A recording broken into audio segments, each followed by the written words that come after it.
Unfiltered by Jade. Jade.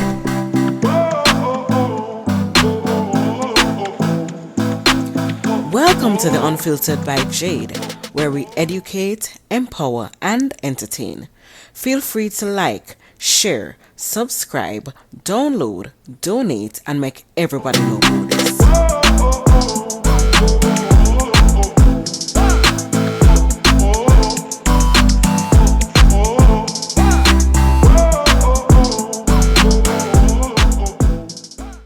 Beats by RB Records.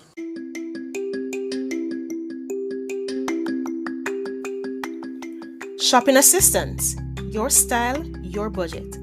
Our services include online and local shopping for individuals and businesses, personal shopping, purchasing of company and office supplies, importing and exporting small packages across Jamaica and worldwide, and helping you find unique gifts and items for all events and occasions. Contact us at 876-919-5195 or shoppingassistance2015@gmail.com. Shopping Assistance, your style, your budget. Welcome back to the Unfiltered by Jade. Today we have with us here a special guest. His name is Dr. Anbar. He is a board-certified physician, a contributor to Psychology Today Online, an author, a counselor. He has so much to offer, and I'm happy to have him here to speak with us today about why teens engage in risky behaviors. So, hello, Dr. Anbar. How are you? Hi, it's so nice to be on your show. Thank you. It's nice to have you. Nice to have you. So I want us to get into it. Risky teens. Why is this something that you feel passionate to speak about? Well, I have been counseling teens for full-time for the last decade and part-time for the last 2.5 decades. And a lot of teens engage in risky behavior and they put their life in danger sometime, and I want to help them do better. I wrote a book about it called The Life Guide for Teens, and there are tools in there to help them improve their how they act. Yes. Okay. First of all, can you help us understand what it means when we're discussing risky behaviors in teens? What falls under that umbrella? Because I know you mentioned that a while ago, but what does it mean? To me, it means behavior that can endanger themselves or others. Examples of that are use of drugs or speeding or unprotected sex or stealing. All those things are antisocial, if you like. And a lot of teens don't know how to control their impulses and end up doing those things even when they know better. Why is adolescence such a critical time for decision making and behavior patterns? And what makes teens more prone to taking risk? It's a great question. First of all, adolescents, their brain isn't fully developed. People's brains develop until their mid to late 20s. And the last part of the brain that develops is called the frontal lobe. And that part of the brain is responsible for making good decisions, for having empathy, and for controlling your emotions. And you might notice those are things teens are weak at. They have trouble controlling their emotions. They aren't empathetic particularly, and they make poor decisions. So first of all, their brain isn't fully developed. However, teens are really smart. So if they pause and think, then they actually know what to do, but often they don't pause and think. So that's the first thing. Next thing is teens have a lower level of dopamine in their brains than adults. Dopamine is a chemical that activates our pleasure center. When we do something that's good or new, the brain releases dopamine and we feel good. So teens don't have as much dopamine as adults, so they have to do more. They have to take more risky things to get that dopamine released. That's the second thing. And then the third thing is teens are inexperienced, so they don't realize what can go wrong, and so they'll go into something without thinking very much. Oh, something terrible could go wrong. And I want to explain to you one last important factor. And you might ask, why are teens built this way? The part of becoming teen is becoming an individual and someday separating from your family and going off on your own. Separating from the family is a risky thing to do, you know? So I think teens are built this way so they'll leave and take the chance. Got you. How do peer pressure and the desire to fit in influence the choices teens make? Is it as powerful as people believe? It is, and it's a great question. And actually, I had a new insight about this fairly recently. First of all, teens oftentimes don't know who they are, right? They're just trying to figure out who they are. And since they don't know, they depend on other people to tell them, oh, you're good, oh, you're bad. So they really want to fit into the group because then they figure, well, it must be good enough. And that's, I think, a big driver. And so peer pressure comes in. And if your peers are doing even something that's wrong, you might go along with it because you don't want to stand up for what you believe is right because you're not sure that's correct. And I want to tell you something else. I just thought about it this week. So I was talking to two teenagers, 17-year-olds. One of them is my patient. One of them is his best friend. And whenever they're together, they get into real trouble. They steal cars, they use drugs, they skip school, and they know better. And I asked them, what's going on when you get together? He said, well, we get very excited and we don't really think. I said, and I realized this. So there are studies that show that when two people are close to each other, their brain waves align. Their brain synchronizes. Even if you play the same video game in different locations, your brain waves synchronize. And when that happens, you feel very close and attached. Maybe you've met a person and you feel like really connected to them. I think when that happens, your brain waves align. So imagine you're aligned like this. And in order to think for yourself, you have to disconnect. And who wants to disconnect from a nice experience? I think that's one of the reasons teens get in trouble because they don't want to disconnect from themselves, from each other. Right. That's interesting. That's quite interesting. What role does family structure, parenting style, or home environment play in teen decision making? Such an important question. First of all, I want to say that unfortunately, the families have broken down in the United States. When you have two-parent families, even if they're the same gender, that's better than a one-parent family because there's more adults involved in the teen's life. And if you have one adult who's just trying to cope, again, they have less time. So teens do need attention, first of all.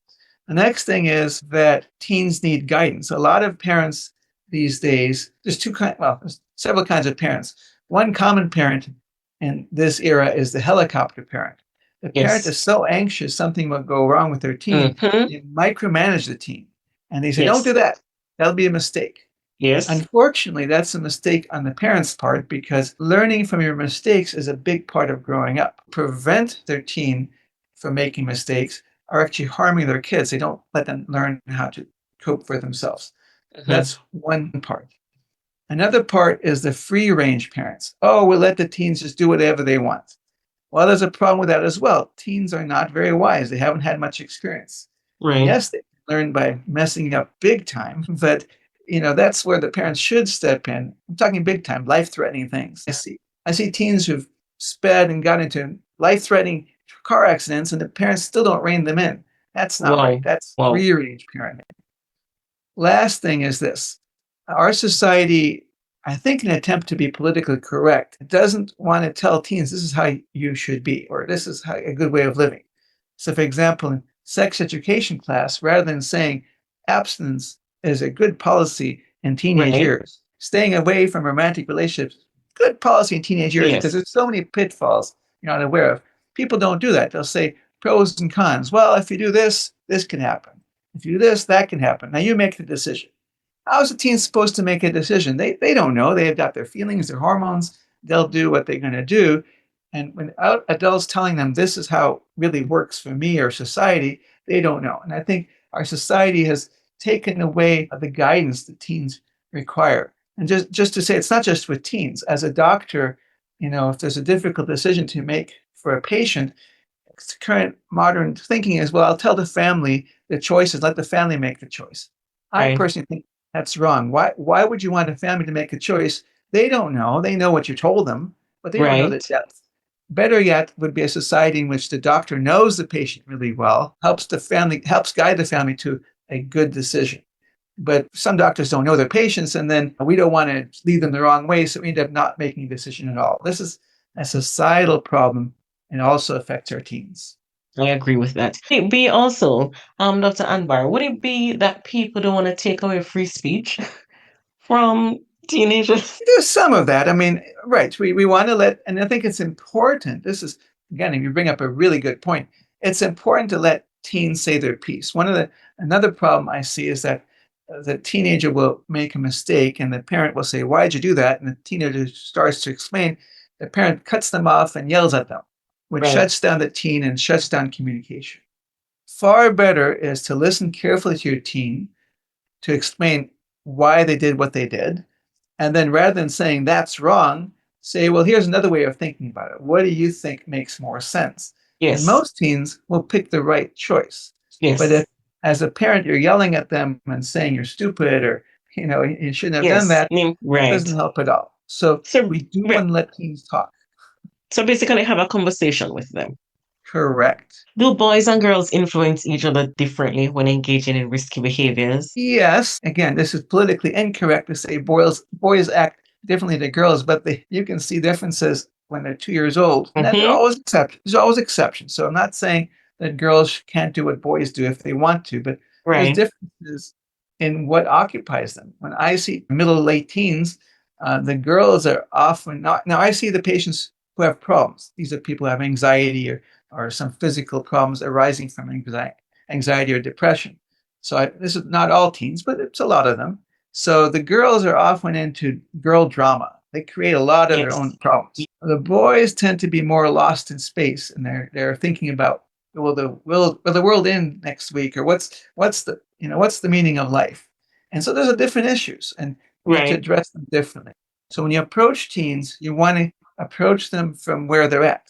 The girl is struggling with girl drama, and some boys do as well. If the Right. problem is social drama, talk to them how to solve that. If the problem is they don't know what the meaning of life is, talk to them how they can start finding a meaning. So it's really important if you're dealing, for example, with an anxious or depressed teen, to figure out what's bothering them and then work with that.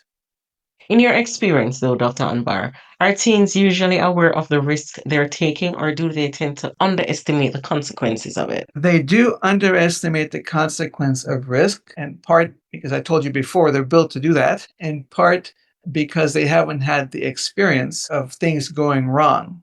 And Right. it's one thing to learn, cigarette smoke can kill you, to take an old example, but they don't know anybody who died from cigarette smoking, so they figured it's just an old wives' tale. I talked to a drug addict. He's 34 years old. He was addicted to narcotics, to fentanyl. Almost died 3 times from this. He told Wow. me when he was growing up, his parents told him, "Drugs are bad. Drugs will kill you," and that was the message he took.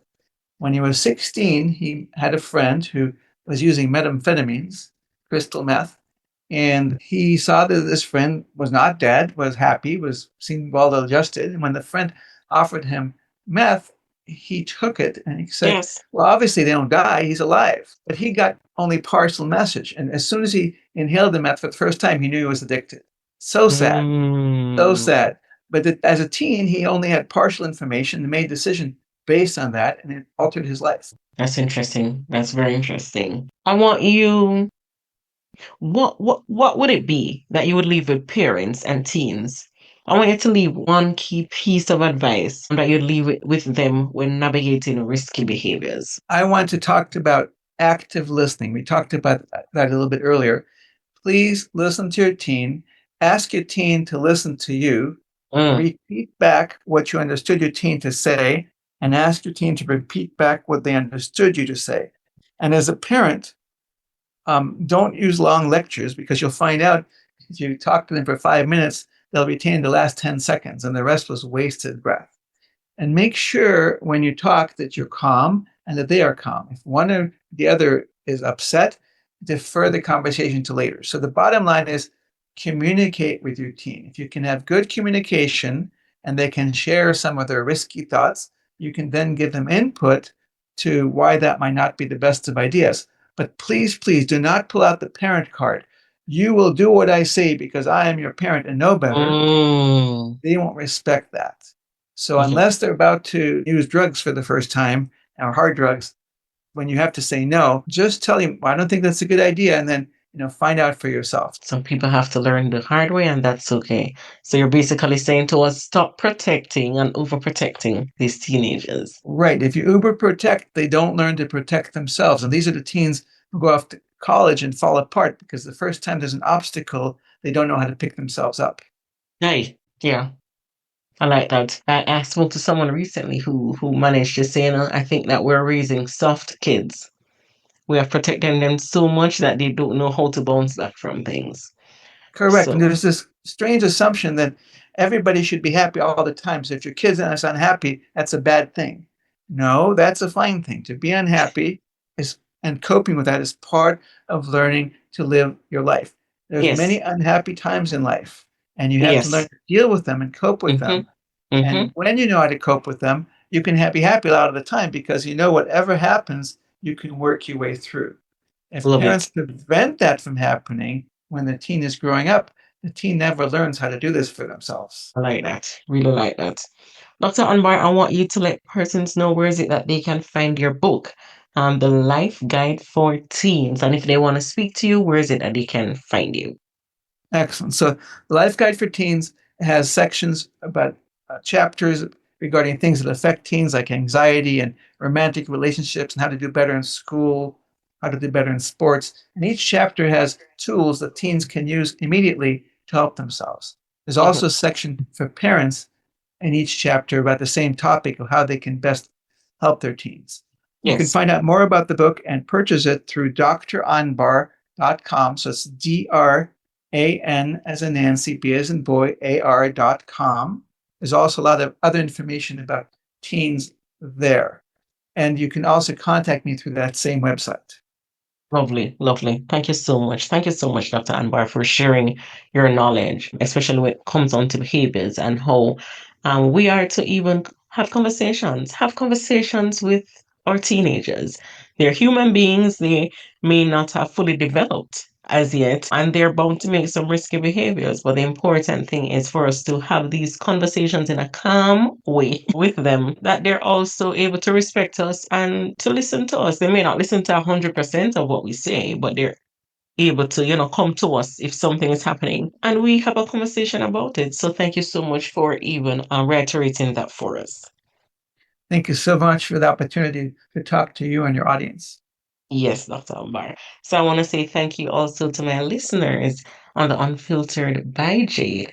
And we'll be back next week, Tuesday. Thank you.